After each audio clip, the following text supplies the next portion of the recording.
मित्रों, मैं रघुवंश हिंदू आप लोगों के सामने आज हम एक सुंदर बात करेंगे और वो भी श्री रामचरितमानस की वैज्ञानिकता को किस तरह से अमेरिका के कैलिफोर्निया विश्वविद्यालय ने प्रमाणित किया है उस पर बात करेंगे। पुष्पक विमान पर हम बात करेंगे और पुष्पक विमान में कैसे ईंधन भराता रहा होगा इस पर हम बात करेंगे। तो आप सभी लोग 3 से 4 मिनट के अंदर का यह वीडियो जरूर सुनिएगा, जिससे सनातनियों को तो सुनना बहुत आवश्यक है, जिससे वो समाज में लोगों के सामने अपनी बात को रख सकें कि सनातन पूरी तरह से वैज्ञानिकता पर आधारित है।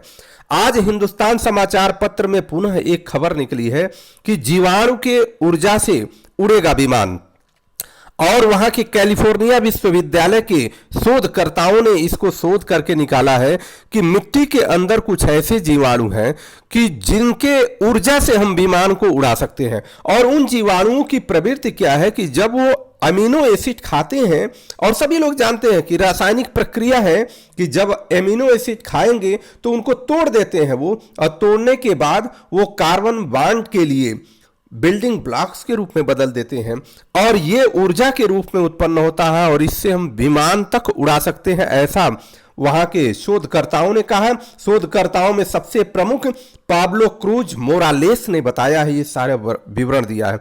अब एक समय ऐसी बात थी कि हमारे सामने भी एक प्रश्न आया था कि आप विज्ञान की बात करते हैं कि सनातन में जो श्री रामचरितमानस या जो भी चीज लिखा हुआ है वह विज्ञान से परिपूर्ण है, तो आप बताइए पुष्पक विमान चलता कैसे था? उस समय क्या पेट्रोल पंप थे?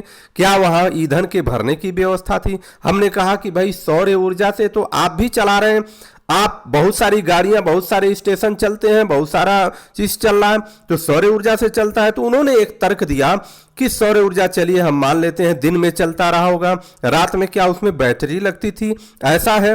तो हम उनको ये बताना चाहते हैं कि ये तो अब रिसर्च में आ गया कि कुछ भी आवश्यकता नहीं है, जीवाणुओं की आवश्यकता है और जीवाणु ऊर्जा पैदा करेंगे और उस ऊर्जा के माध्यम से विमान चलेंगे।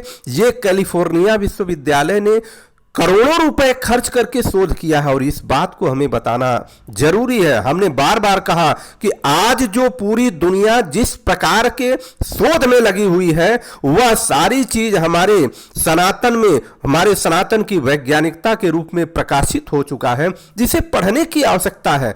अलग बात है कि सनातन में ही कुछ मूर्ख टाइप के लोग, सनातन में ही कुछ अज्ञानी प्रवृत्ति के लोग हैं जो किताब पढ़े हुए हैं, फिजिक्स पढ़े हैं और तरह तरह का पढ़ करके नौकरी पाए हुए हैं।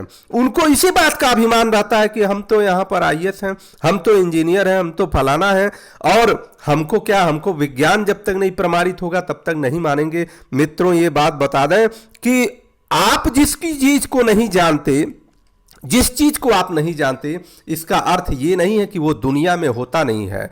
जिस चीज को हम नहीं जानते, आप कल्पना करिए कि अगर 500 साल हम इस बात को कहे होते कि एक छोटा सा मोबाइल सेट आएगा और वो ऐसे कान में लगाएंगे अमेरिका में बात हो जाएगा, तो लोग कहते बहुत मूर्ख बना रहा है, बहुत मूर्खतापूर्ण वाली बात कर रहा है। इसका अर्थ ये नहीं है, दुनिया में हर चीज है और इस ब्रह्मांड में ईश्वर ने ऐसी ऊर्जा और ऐसी शक्ति दे रखी है कि आप जिस चीज को चाहें इसमें से निकाल सकते हैं, बशर्ते आपके पास ऐसी क्षमता होना चाहिए। और सनातन के ऊपर जो अंगुली उठाते हैं उनके लिए बहुत ही मुंहतोड़ जवाब है इस प्रकार का रिसर्च। और उन वैज्ञानिकों को मैं साधुवाद करता हूं, भले ही वो करोड़ों रुपए खर्च करके वो एक ऐसी बात को श्री रामचरितमानस के श्री तुलसीदास जी के चौपाई को ही प्रमाणित कर रहे हैं, लेकिन फिर भी सनातन को बल मिला है। बहुत बहुत साधु।